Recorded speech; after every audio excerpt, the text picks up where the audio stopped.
Assalamualaikum warahmatullahi wabarakatuh. Ikhwan dan muslimin yang dimuliakan Allah. Kadang kalau kita keluar itu baik pakai angkot atau pakai motor atau pakai mobil, biasanya kita itu menemukan seorang pengamen. Kemudian pengamen ini kan bermacam-macam. Ada yang pakai alat musik, alat musiknya ada yang sederhana, buatan sendiri, atau memang alat musik yang seperti biasa. Dan juga ada yang tidak pakai alat musik sama sekali. Kemudian juga pakai alat musik biasanya yang sudah modern atau pakai yang modern ya, seperti itu. Kemudian juga pengamen ini kan bermacam-macam. Ada yang ibu-ibu yang gendong anak, ada yang tidak, ada yang remaja baik laki-laki atau perempuan, bahkan juga ada yang anak-anak. Kemudian ketika kita merasa iba ingin memberikannya, kita akan dilema. Kan ada sebagian ustadz yang mengatakan tidak boleh memberikan uang kepada pengamen.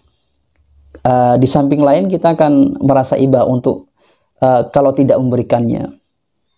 Kemudian sebenarnya bagaimana sih memberikan uang kepada pengamen ini? Apakah tidak boleh secara mutlak atau memang nanti seperti apa?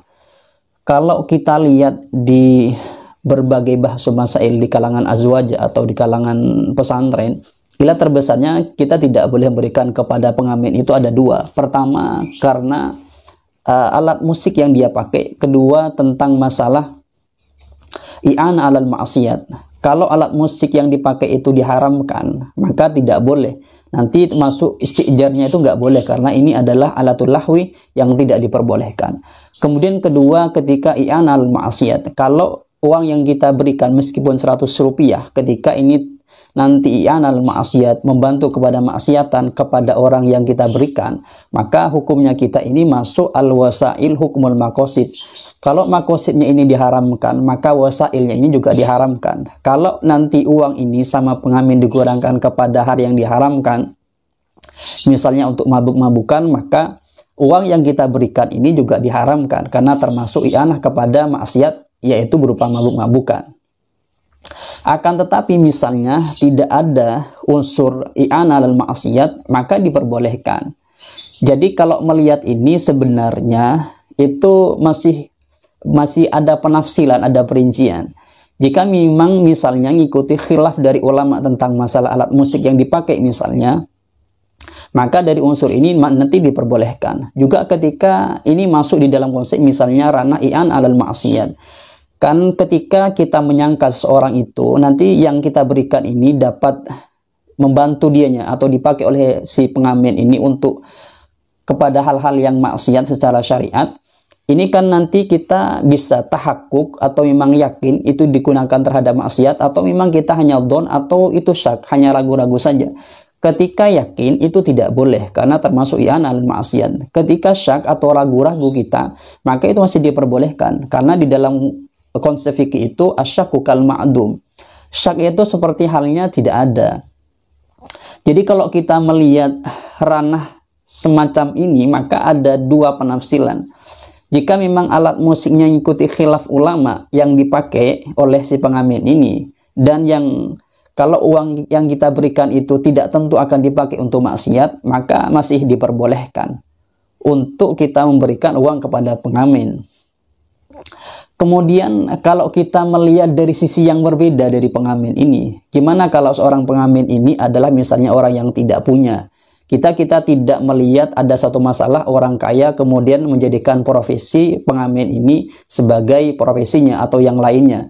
Kita melihat kepada keadaan yang kita lihat. Misalnya pengamen ini kita lihat dalam keadaan sebagai seorang yang meminta-minta, atau sebagai orang yang memang yang tidak punya. Apakah masih tidak diperbolehkan memberikan dengan atas nama sedekah?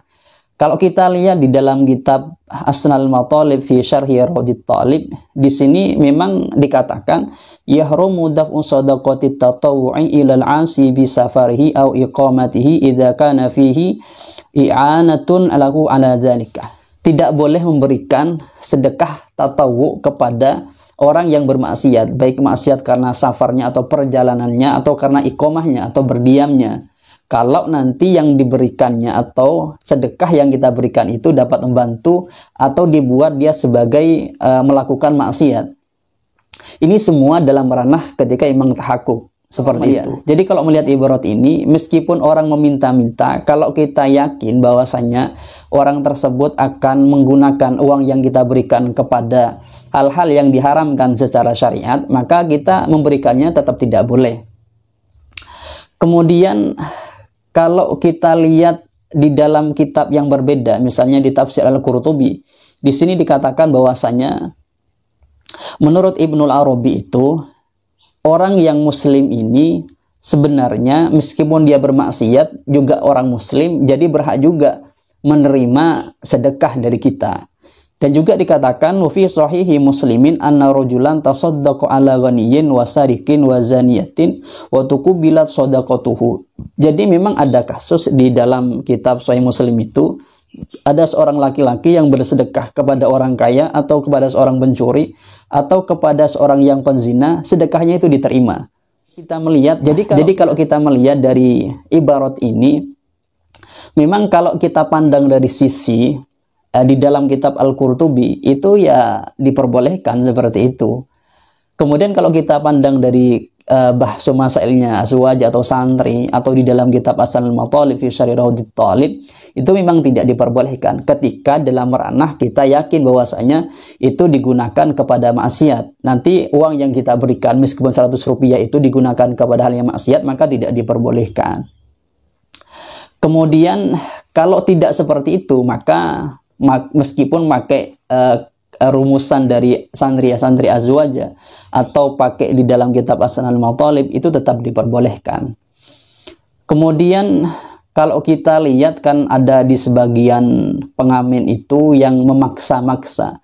Sebenarnya bagaimana kalau memaksa-maksa itu? Jadi kita memberikan itu istihyaan karena malu, atau karena litiqo isyarihi atau si'ayatihi. Jadi ketakut karena kejelekannya atau kefitnahnya. Maka kalau kita dalam kasus seperti itu, kalau pengamen ini kalau tidak memberikan memaksa, kalau tidak memberikan akan begini dan begitu, atau bahasanya itu litiqo isyarihi atau si'ayatihi, maka kita memberikannya berarti istihyaan, bahasanya seperti itu. Maka kalau seperti itu, maka si pengamen tadi ini sebenarnya tidak berhak terhadap uang yang kita berikan, atau kategori lainnya itu diharamkan atau haram seperti itu. Jadi dalam ranah kalau si pengamen ini memaksa kepada kita, maka itu tidak diperbolehkan. Maka uang yang dimakan oleh si pengamen ini tidak diperbolehkan. Kalau pakai konsep karena istihyaan atau karena si pengamen ini memaksa kepada kita, fi malain di khalayak ramai, sehingga kita terpaksa untuk memberikannya, entah karena istihyaan atau karena litiqoi syarhi atau karena litiqoi si'ayatihi. Ini ketika ranah seperti ini kan diharamkan, tidak diperbolehkan. Jadi kalau kita simpulkan bagaimana sebenarnya ketika kita menemukan kasus ada pengamen yang menghampiri kita atau kita bertemu dengan pengamen, maka kita boleh memberikannya di dalam rangka misalnya ini memberikan kepada dia sebagai as-sa'il, seorang yang meminta-minta, kita berikan saja seperti itu. Ketika kita yakin bahwasanya uang yang kita berikan tidak digunakan untuk maksiat. Atau memang ketika kita memberikannya kan rasa iba. Kalau kita tidak berikan, orang ini kan kasihan belum makan atau seperti apa. Tentu kita akan melihat seperti apa keadaan orang tersebut. Jadi kalau kita rumuskan secara sederhana bagaimana sebenarnya sih memberikan uang kepada pengamen ini, ya tergantung kondisinya si pengamen ini seperti apa sebenarnya, seperti itu. Berarti kita tidak boleh mengatakan mutlak memberikan uang kepada pengamen itu tidak boleh. Bukan seperti itu, tapi ada penafsiran sesuai dengan interaksi orang tersebut terhadap pengamennya tersebut seperti apa, tergantung itu.